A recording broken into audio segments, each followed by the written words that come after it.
All right. Can everybody hear me okay? Is there anybody that cannot hear me clearly? All right. Cool. All right, then let's go ahead and jump on in. So thanks so much, everyone, for making time for today's class. I know your time's really valuable, and we really appreciate you spending it here. If we haven't met before, my name's Zach. I've been with TAG for quite a long time. I've spent a lot of time talking with different members, different member owners, salespeople, management, pretty much everyone. And basically what we do here is, in case you're new, we have these trainings available because a lot of times when we talk to members, we find out what are some of the common problems that they face, and we try to address those problems through all of our different trainings. Webinars, live webinars being one of the main ways that we can do that. But pretty excited to be going through this today.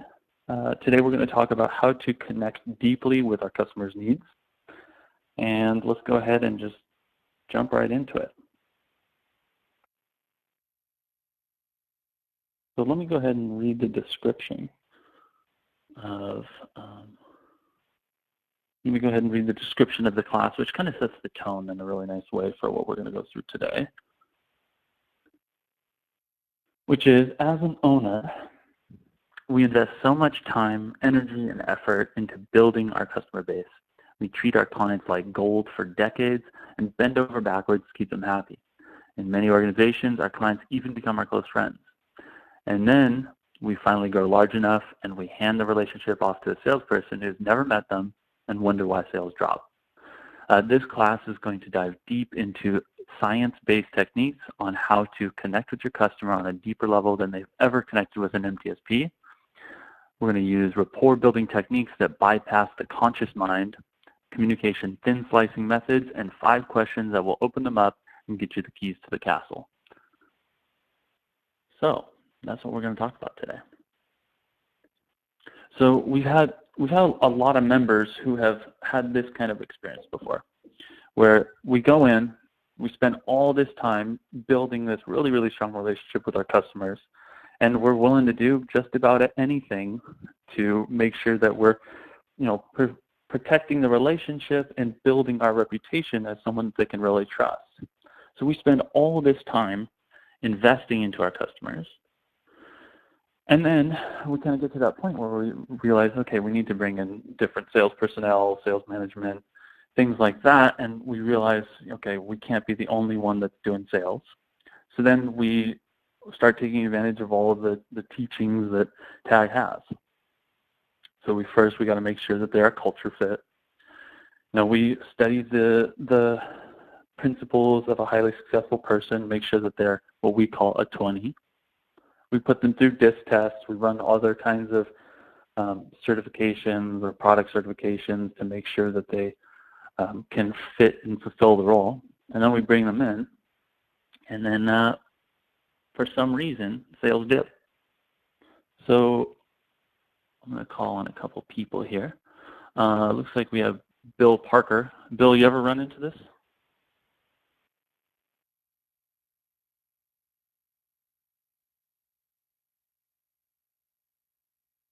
Okay, maybe Bill can't hear us, or Bill, you might be on mute. Let's see, CG Frank, can you hear me?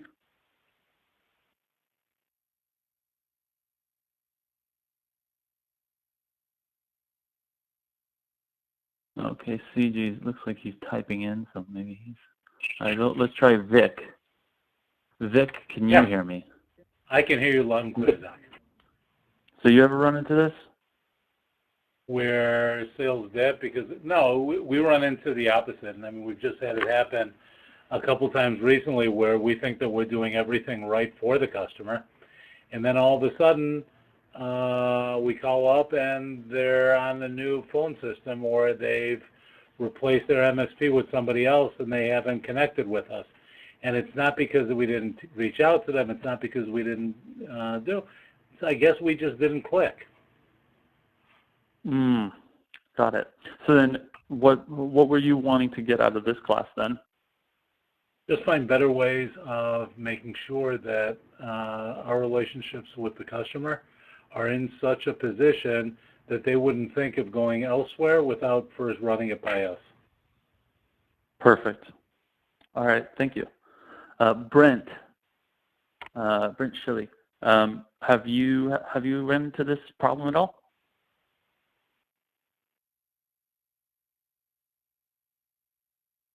Brent, you might be on mute if you're responding.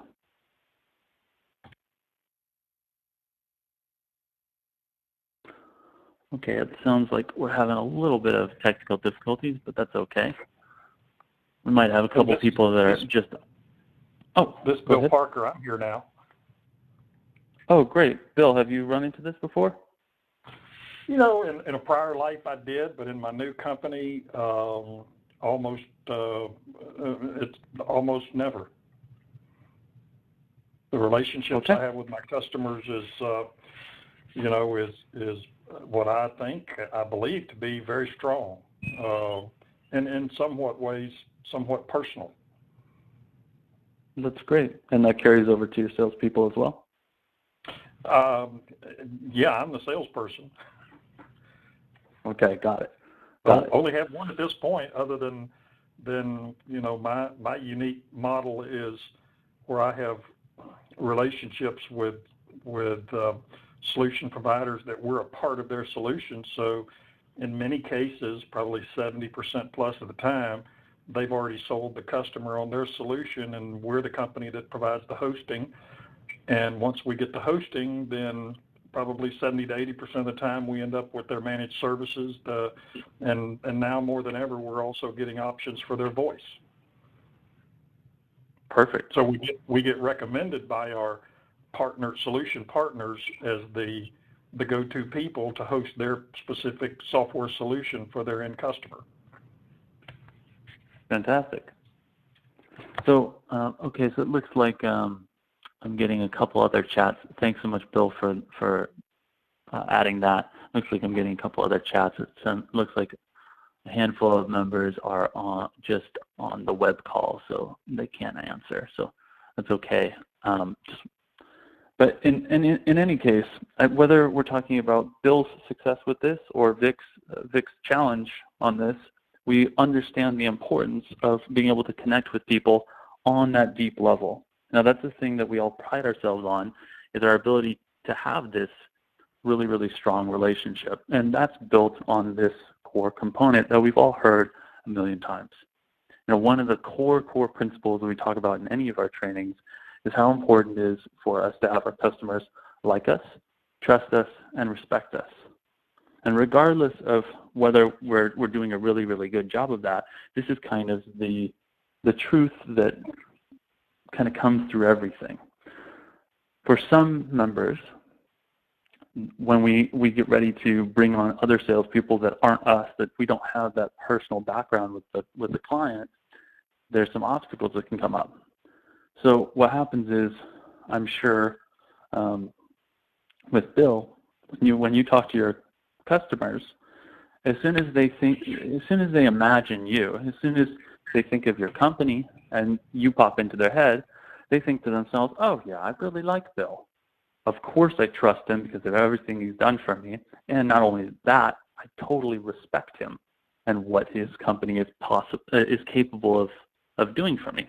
Now, if we bring somebody new in, or if the relationship isn't as strong as where we'd like it to be, we could go right back to this. I mean, this is one of the most basic things we've ever learned. Now, with a new salesperson, they're gonna like them because they're, most salespeople they're pretty naturally likable, especially if they're someone that you've put into your company. I'm sure you've vetted this out, and they're just generally a likable person. They're also going to respect this new person that we're putting in front of our customer because they're associated with you. But the one thing is trust. This new person hasn't had that 20 years of background to start building this relationship with the customer. So basically, what we're doing is we're trying to create that trust. We need to figure out a way to create that in a shorter time period than taking another 20 years. You know, if you think back to any of your customers that you've been with for a long time, there have been so many of these little moments that have built little pieces of trust over and over and over again, to the point now where they just think about you and they know that they can completely trust everything that you're doing for them.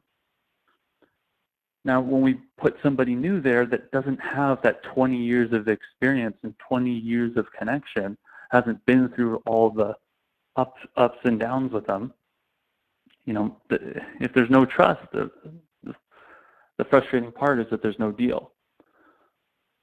So the point of today's class is, what if we could figure out a way to build trust in a shorter amount of time than having to go through that whole rigmarole of building it over an extremely long period of time? Because if that's just what it takes, then our businesses aren't going to be able to thrive as much as they could if there were some ways for us to cut this a little bit. So that's what we're going to talk about today, is how do we build trust in a much faster way using science-based techniques on how to build trust, so that instead of it taking decades and decades and us just saying, well, it's just going to take time before our end customer can start trusting our salespeople to be doing the best job possible. We want to see if we can create that trust in an instant.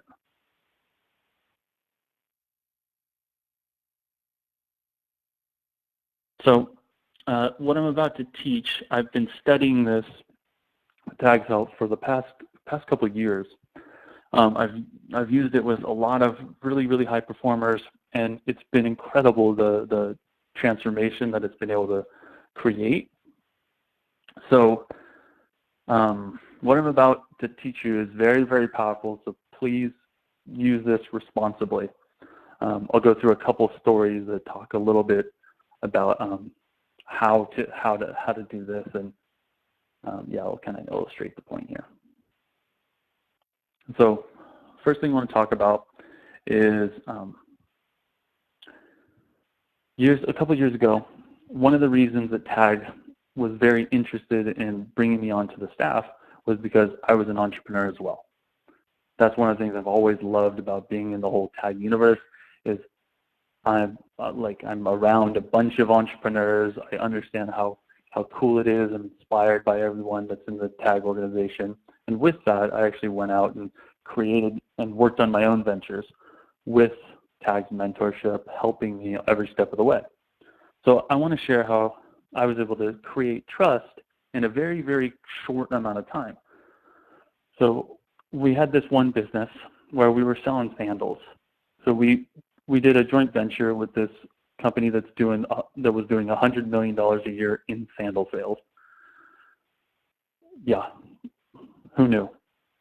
But anyway, we were working really, really hard to get a meeting with this company, and it took us maybe like a year of going back and forth and following up on emails and just doing everything we could possibly do to finally get a meeting with the decision maker.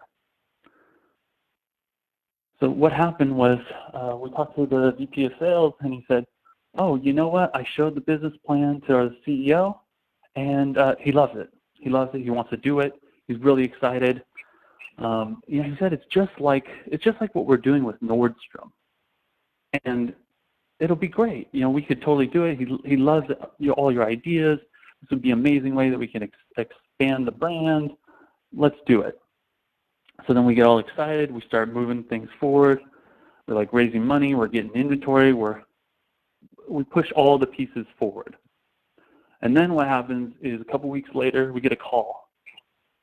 And it's the VP of sales, and he says, hey, I don't know what's happened. Something's gone wrong. Our CEO, he hates it. He totally doesn't want to do it. We might even have to just cancel the whole thing. It looks like these past 3 years or 2-3 years that you spent working on this and trying to get the meeting, I don't think it's going to work. So me and my 2 other business partners, we all jump in our cars, and then we drive. We're triangulating on the headquarters, and we all drive. We're calling each other on the phone. We're like, what are we going to do? What are we going to do? What are we going to tell them? How are we going to convince them? How are we going to save this? We've already invested like so much time. Now we're getting money. Like, how do we make this thing happen? And we finally we get into the meeting, and the CEO, he's just like fuming. So he's saying, you know, I don't like this. This is going to screw up all of our operations. It's going to become this big headache. And then we're like, can we say anything? And he goes, no, you can't say anything. You know, this is going to be a nightmare for our staff. Like, it's going to be this horrible thing. You can't do it this way. And we're like, can we please say something? There's something you're not getting. And he's like, no, and this is going to be the end of the company. You can't do it. It's just going to mess up everything. And then my business partner, very wisely, he says, you're thinking about this all wrong. You're thinking of us as just, you know, some random one-off deal. Think of us just like another Nordstrom. And then as soon as we say Nordstrom, he stops, he leans back, scratches his chin, he looks at the VP of sales and he says, Nordstrom? Oh. Yeah, then this is totally going to work. All right, let's go for it. And then he walks out of the room. The VP of sales, his eyes are like popping out of his head. We look at each other. All three of us finally exhale. And then we end up getting the deal. And it was all because we used that one specific word, Nordstrom. So this is how that whole thing, that's a formula, which I'll explain how you can use that in just a second. But that's how I used it in a professional context. When we had one of our big opportunities and it was that close, we were that close from losing it. Here's another story. So I remember one time I had my girlfriend, she invited her grandma over to our house. And she basically, she was out for the day. She got her schedules mixed up. And then I end up hearing a knock on the door, and grandma's there and is ready for tea. And I answer the door, and I had no idea that this was happening. So I said, oh my gosh, Brittany's not here right now. Let me give her a call. So I get on the phone. I say, hey, your grandma's here. What are you doing? And she goes, oh no, I forgot. Here, just can you sit with her and visit with her for a little bit? Let me see. I'll get out of here as soon as I possibly can and get back there. So then it's just me and grandma hanging out. So I invite her in. And I had been learning all these new science-based techniques of how to create rapport. So I figured, well, let's just try it out. I mean, this is already kind of an awkward situation. Let me just do this because I know that this stuff will, put her at ease, make her feel comfortable to reveal things, and all I have to do is just pay attention to some of the things that I'm doing. So I adjusted my volume. Instead of speaking in this loud way that I normally talk, I kind of slowed everything down, mellowed out my tone, and I was right there, listening to her. And when she would do like a little gesture, I would mirror that gesture back to her. We talked for 15, 20 minutes. We had one of the best conversations I've ever had in my life.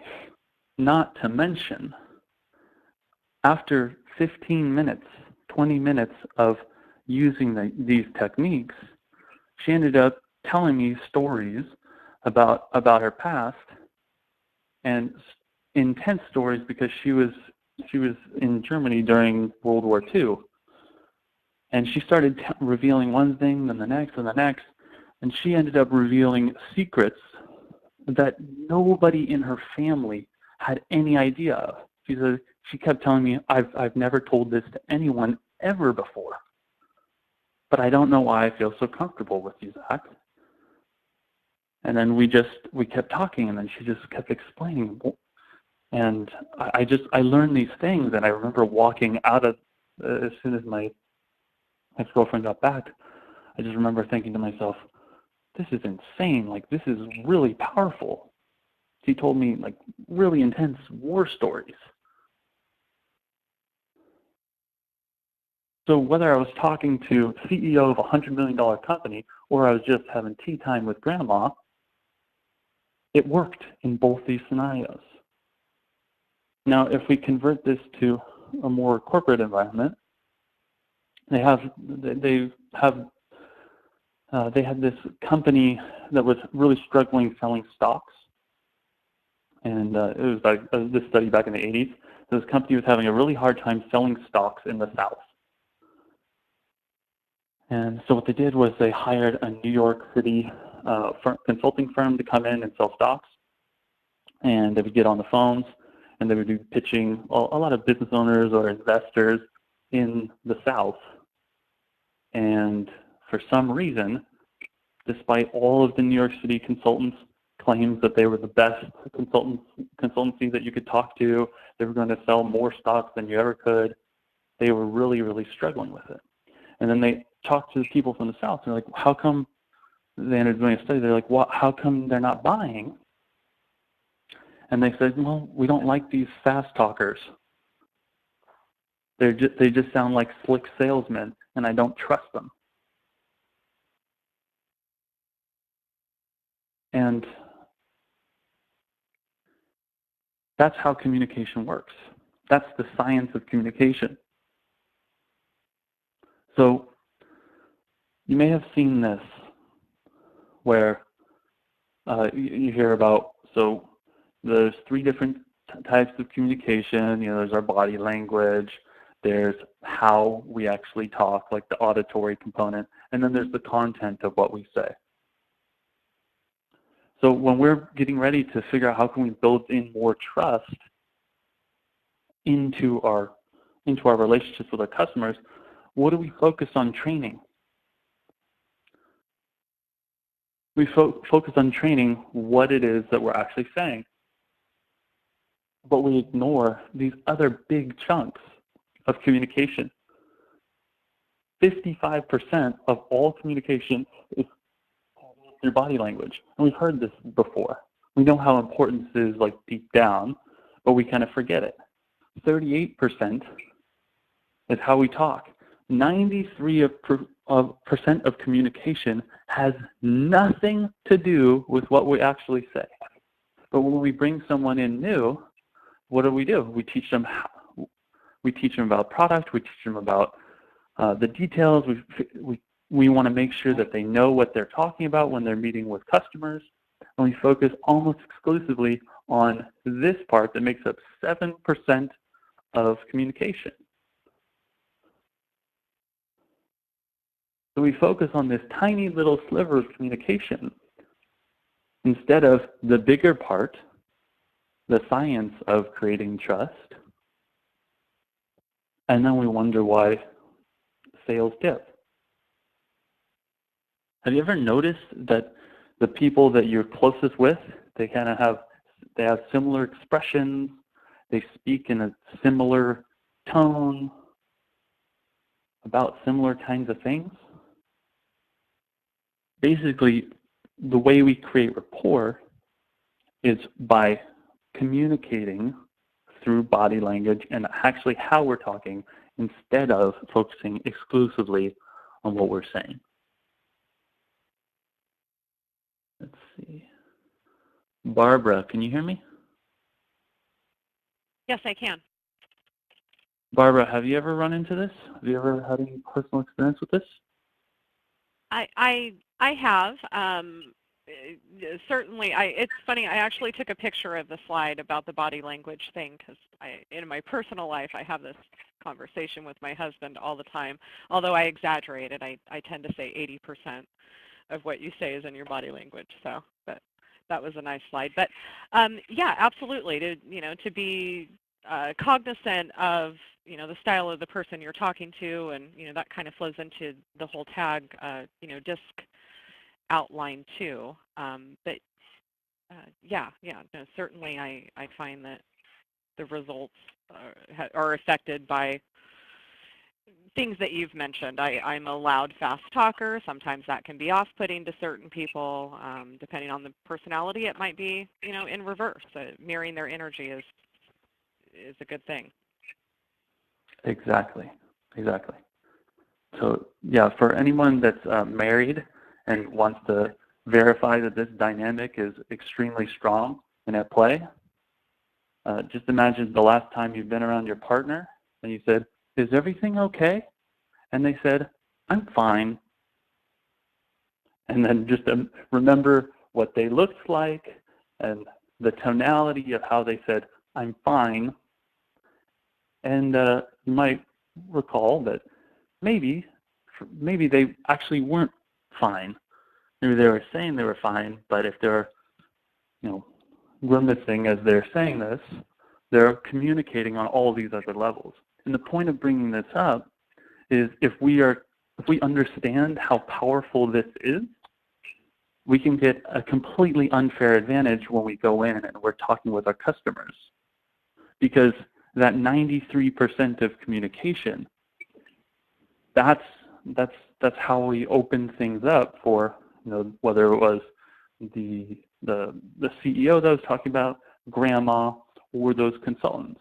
The consultants were all ignoring the importance of this, and that's why sales dipped. So I've tried to simplify this down to the easiest way that we can demonstrate this, and these are some of the key elements that it takes for us to be able to create that. It's an unfair advantage when it comes to rapport. So there's a couple different elements.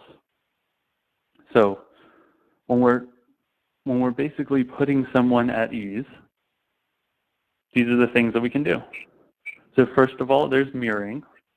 Second of all, we can pay attention to our tonality, the pace, the volume, and cadence with which we're speaking. There's tonal matching. There's keyword matching, and then there's backtracking. So if we are able to pay attention to all these different things, it'll create a much stronger rapport than we could if we were just kind of blabbering away. So let's do this as a little exercise. So I'm going to need a volunteer. Let's see, Zachary Wyatt, can you hear me? Yes. All right. So what I want to demonstrate how important this is to everyone. So, Zachary, are you willing to be my volunteer? Sure. Cool. So can you tell me a little bit about what your company does? We provide managed technology and try and take care of our customers. Okay. So now I want to demonstrate what happens if I break the mirror, if I break rapport, or if I create rapport. So you provide managed technology so that you can help your customers. Sure. Okay. So if I was doing what we were taught to do as a kid, and to paraphrase you, I could say, "Oh, okay. So you guys sell tech tools, and you do that so you can become buddies with the people that buy stuff from you. Is that what you do?" No, not really. Yeah, see how that feels weird? And I use synonyms for the exact words that you use, but I didn't use your exact words. I didn't give those exact words back to you. But when I talk about, well, the point of your business is to provide managed technology so that you can help your customers, see how that feels like, oh, yeah, no, that's what I do. Yeah. So can you tell me a little bit more about what makes your company different? How come someone would want to come to you instead of a competitor? What makes you guys really different? Well, we handle a vast amount of technology, all of your business technologies, from phone systems to data communication. We handle data cabling all the way to medical technology. So we just have a wide array of stuff, and we're kind of a one-stop shop for your technology needs. Got it. So in that phrase that Zaki just gave us, he told us exactly what it was. So if I pay attention to all those different aspects of communication, did anybody notice Zachary's tone? How it was kind of a little bit step by step, kind of a little bit staccato. There's one thing, then there's a little pause, and then there was the next thing that came in. Did you notice that he was speaking relatively strongly? He wasn't shouting at me, but he also wasn't whispering kind of like grandma. So if I take all that information in and I really listen to it and I feed back his exact words, then it matches. If I say, oh, that's really interesting that what you do is, I mean, you handle a whole vast amount, a vast array of all different technology needs, from phone systems to data cabling. You even do medical technology. That's so cool. I mean, I've been looking for a one-stop shop. Zaki, can you feel how when I use your exact tonality, your volume, your pace, and I use your exact words, can you feel the difference in how you actually felt listened to? Yeah, it makes me feel like almost like you're you're part of my business. That you're right there with me, and you understand exactly what I'm saying. Like it's almost a feeling of like you've worked for the same company before. Exactly. And how did it make you feel when I used synonyms? When I was talking about, oh, you guys, you sell computers and stuff to make your customers become your buddies. What did that make you feel like? It put my brain on a different path. It made me feel comfortable because I was having to think in a different direction than where I was wanting to go. Thank you so much. Does that make sense? Yeah, that's really clear. So the point of this isn't rocket science, but that same thing that happened to Zachary, where his brain shut off, or his brain went into an entirely different area, where he's like, is this guy even paying attention to me? Does he understand at all what I just said? Why is he talking about me becoming buddies with my customers? We help our customers. That's not at all. So the point of this demonstration is this is the exact same thing that our customers encounter. And if we pay attention to this, this is how you can start breaking through and having that unfair advantage. So let me pause for a second. Any questions or comments before we move forward?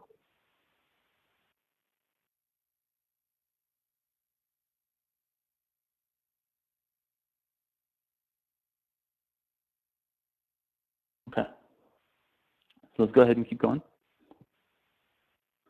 So what I want you to do is, right now, think of the best salesperson you've ever done business with.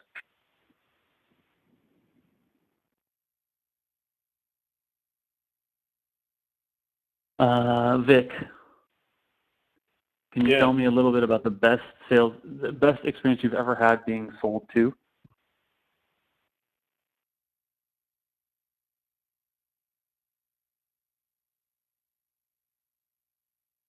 It was probably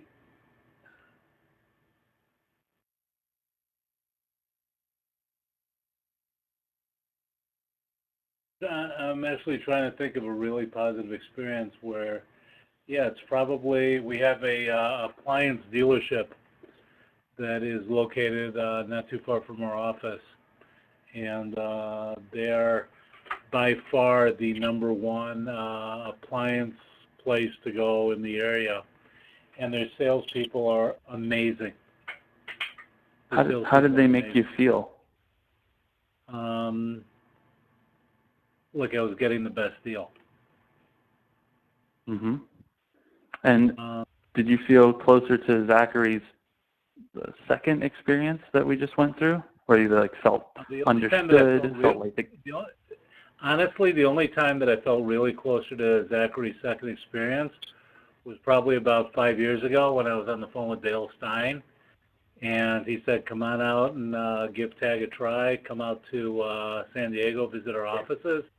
And I felt like I had come home and I was among the other Martians, meeting with Tag and having people that were actually speaking my language. Exactly. And do you remember exactly what Dale told you? What were the precise things that convinced you, or was it more about the general feeling that you had after you talked to him? It was Dale's energy coming across like a mentor. I'm going to show you exactly what it's going to take to make you the most successful company that you could possibly be. It was that energy that was coming across. It was the confidence. He understood the issues that I was having and the confidence to go and get me out of it. Exactly. Thank you so much.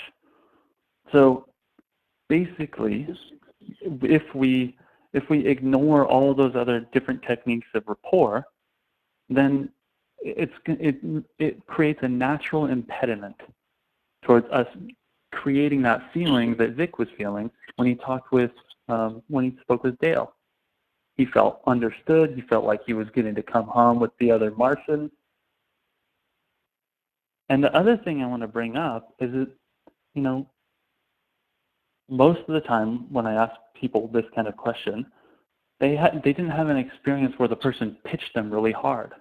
What they did was they asked a ton of questions, and then basically they sold themselves into it. Vic, when you were talking with Dale years ago, I'm sure there was a little bit of influence going on, but after he made you feel extremely comfortable because he was paying attention to those other different styles, those other different factors of communication, his energy and that kind of thing, was he asking you a lot of questions, or was it just a one-way lecture the entire conversation? No, he was asking a lot of questions, but the clincher was it was like 40 degrees below zero in Chicago in the winter, and he said, "Come on out to San Diego," and that just got me on the phone. Exactly. When we find out about someone's present state, then we can ask a bunch of questions that make it a natural conclusion for them to want to engage with us. So there's these really cool couple questions that if we use these, we can find out more about someone than you could ever imagine. So these 4 magic questions that you can use in any conversation to encourage a customer, prospect, one of our employees, our partner, suppliers, anyone, that will get them to reveal what's really deeply going on.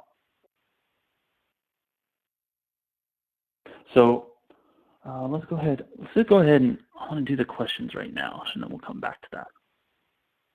Okay? So here are the 4 questions. First one's, what would you like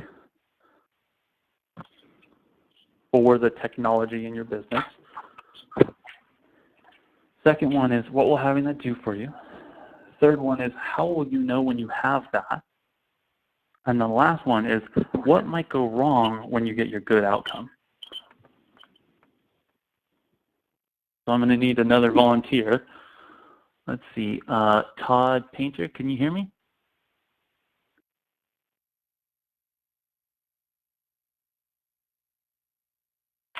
Looks like Todd's chatting in, so he's web only. Okay, let's see. Let's take it back to here. Let's just go with Ben Fine. Ben, can you hear me? I can hear you. Hi. Hi. So, Ben, I'd like to walk through these questions, and just so everyone can see how much deeper of a layer we can get to just by using these questions. So can you think of something that you actually have a need for in your business, like something that you actually would buy if someone did a good enough job exploring your needs? Like if you have like a copier that always jams on you, or I don't know, a website that could use something real. But you know what? We really do need a copier. That's I think what I would say. How about that? Okay. It locks up on us all the time. So if I could just have somebody who would help me. Okay, so I'm sorry. This is where most people stop. This is where most people stop in the sales process.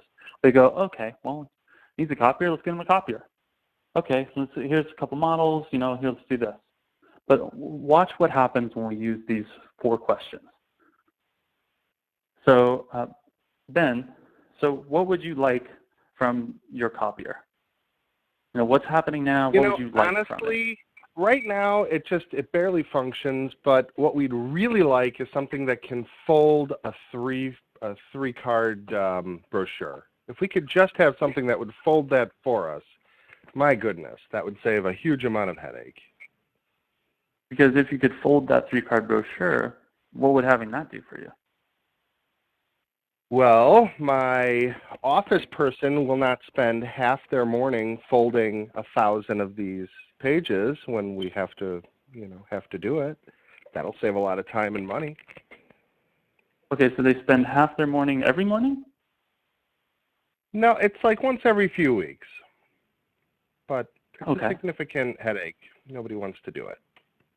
Okay, so then when they're not doing that anymore, and you've got this machine, it's folding these, trifold brochures for you, and that person doesn't have to do that anymore, what will having that do for you? Well, I assume I'm going to be able to assign more tasks to that person because they're going to have all this free time. And then when you're able to give them more tasks to do, what are you going to have through that? Repeat the question? What am I going to? Once you can assign more tasks to this person, what's going to happen to you through that?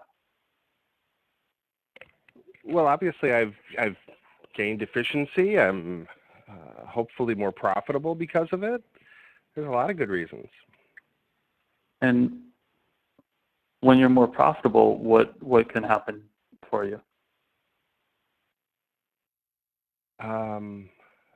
My wife will absolutely love me for having money in the bank account. Yep. That's one piece. Yep. And then when your wife is loving you because you got more money in the bank account, what's that going to do for you?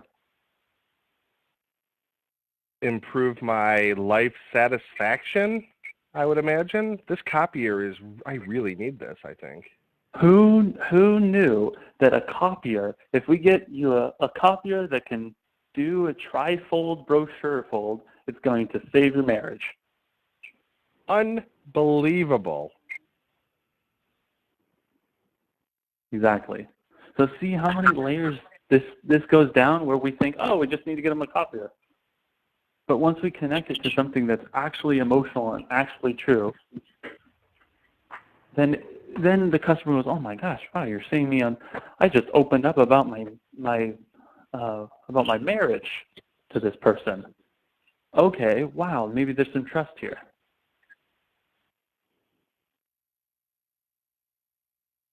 Bill, you see how powerful this can be? Yeah, I do. I think the 4 questions are very appropriate.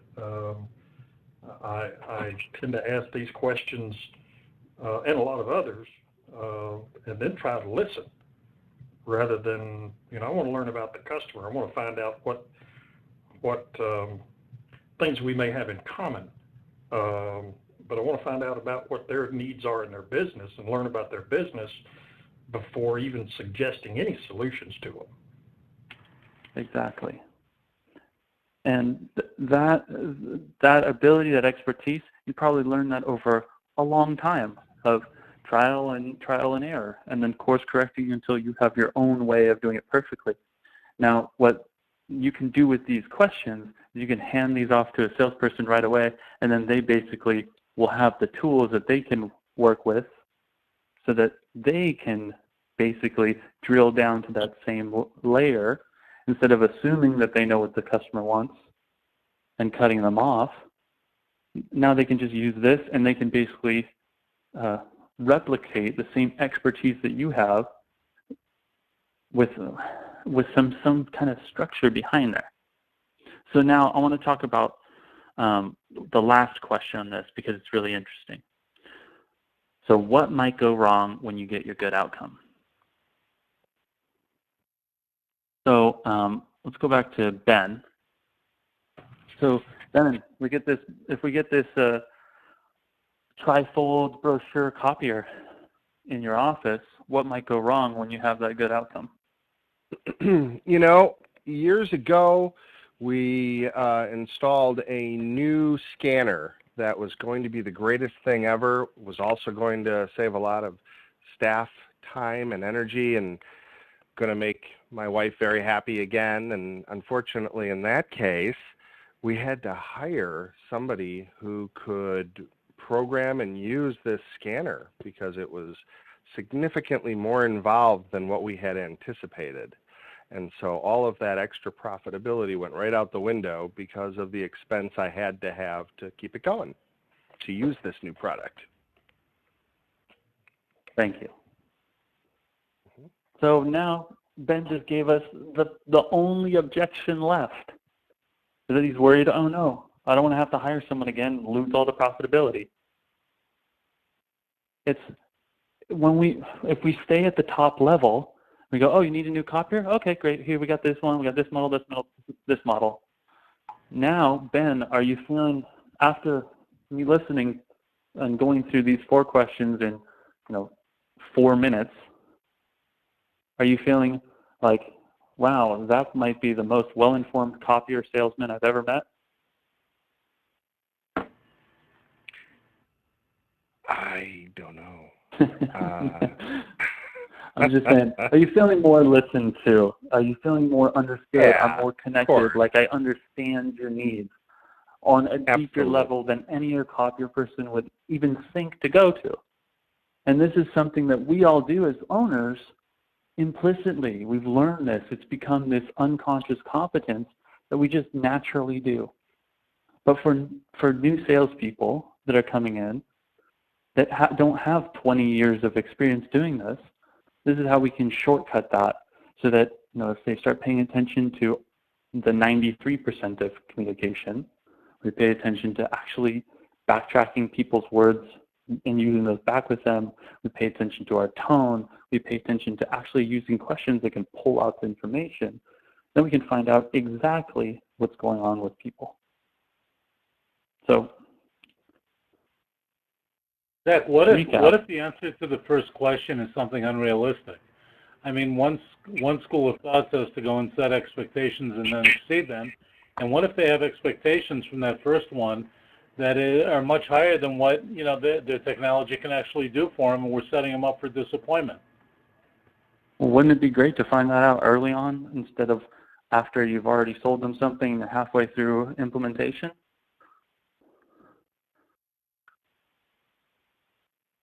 Does that make sense? Yeah. Because if they have expectations that are completely misaligned, and we only stop at that top line of questioning, then we're never going to learn what's actually going on, and then that expectation, it's just going to be the silent one that pops up later, and then they're going to be like, well, you totally let us down. They give you bad reviews or things like that, or they'll say, oh, this was actually our expectation.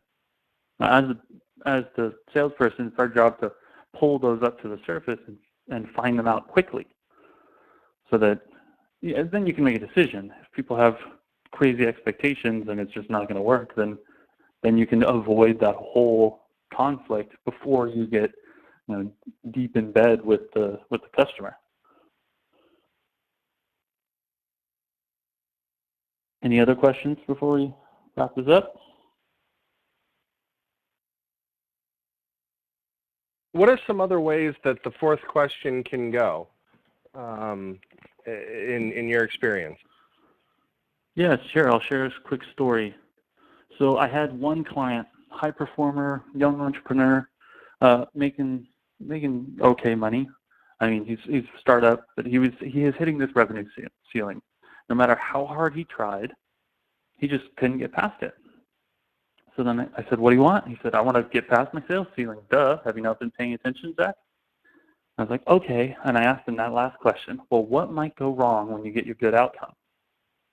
And he says, nothing will go wrong. It'd be fantastic. And I said, okay, you're not allowed to say that. There's something. Let's pretend there's something. If there were something, what would it be? And then he goes, well,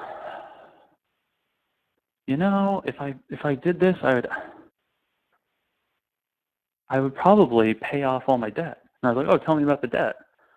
And it turns out he had this old debt. And what he would do is every single day he'd come into the office, he took this number, whatever he owed, and he put it on his whiteboard. And what would happen was every time he looked at his whiteboard, he'd see that number of how much he has left to pay off. And as soon as he'd look at that, he would get so motivated. It would get him fired up. He would look at it and say, I'm going to pay off this debt. I'm going to do anything it takes. I'm going to crush it on the phones. I'm going to stay late. I'm going to get here early. I'm going to make sure that I'm doing every single thing that I possibly can. And as soon as he would look at that debt, and he would then it would stimulate all this motivation in him. That's why he had gotten to his early level of success. That was the secret benefit that he was getting. Was he was incredibly motivated. He was on fire. He'd get up at 5 a.m. and just go at it. So he was at this point where, if he broke through his revenue ceiling, that meant he was going to pay that off like in a month.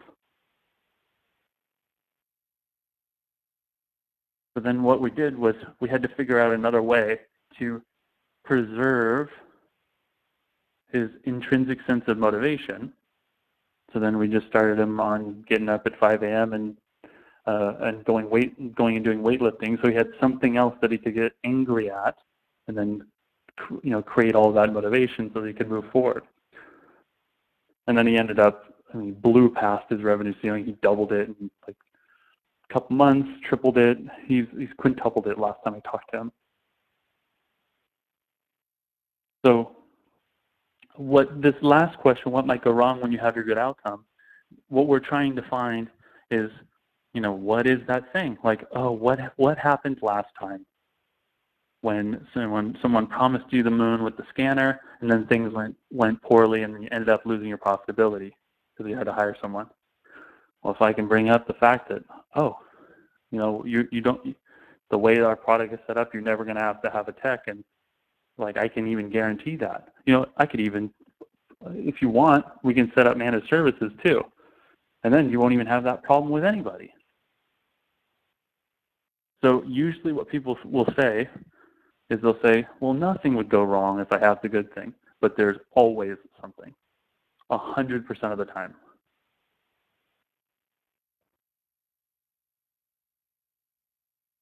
Make sense? Yes.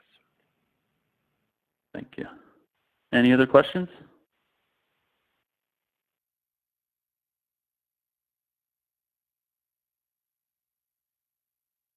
All right. So let's go ahead and wrap this up then. I have one more quick question. I'm sorry. Is it too late? No, go for it. What's the best way to practice this?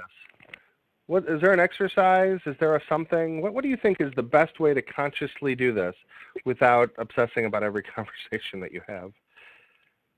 Yeah, exactly. So what you want to do is just do little pieces. Focus on one piece at a time. So, for example, let me go back to this page. Here. So these are the different elements. Okay?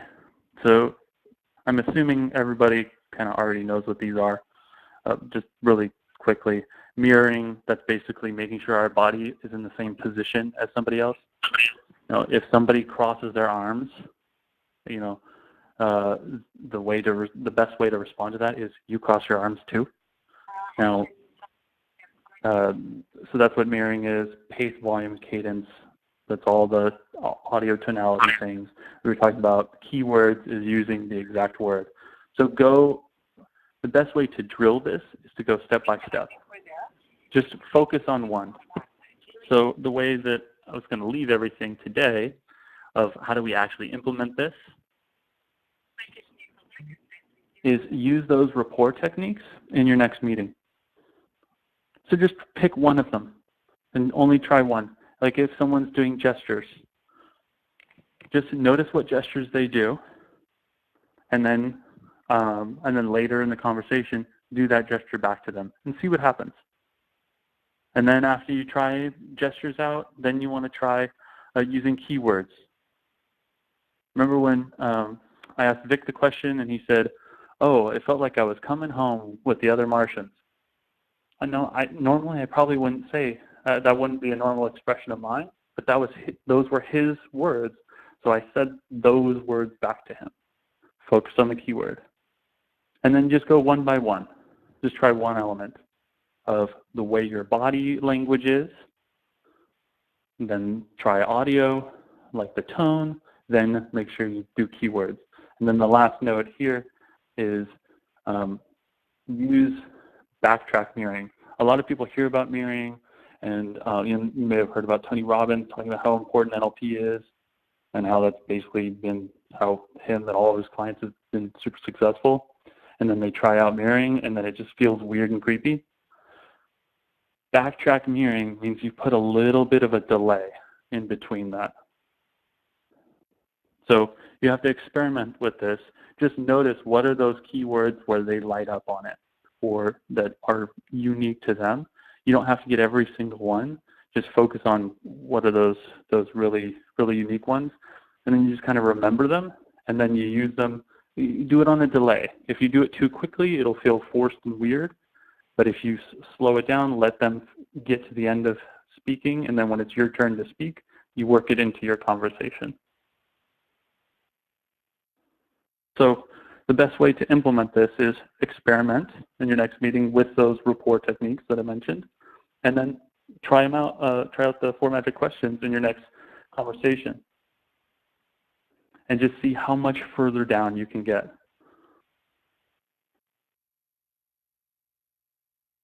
And I think you'll be pretty surprised. Who knew that a three-piece brochure folder could save a tag member's marriage?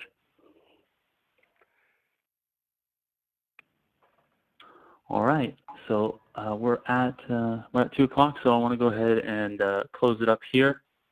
Thank you so much. I know taking an hour out of your day it's a huge investment of your incredibly valuable time, so really appreciate you spending it here with us at TAG. If you have any follow-up questions that you didn't get a chance to ask or you think of later, reach out to us. We want to be here for you. We want to support you, and yeah, just want to keep helping you succeed, because when you do, we do. All right, thank you so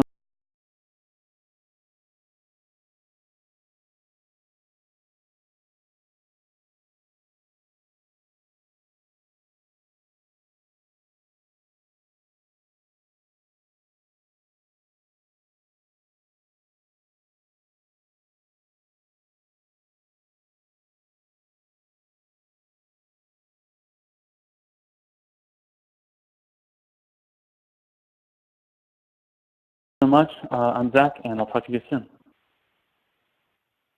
Thank you, Zach.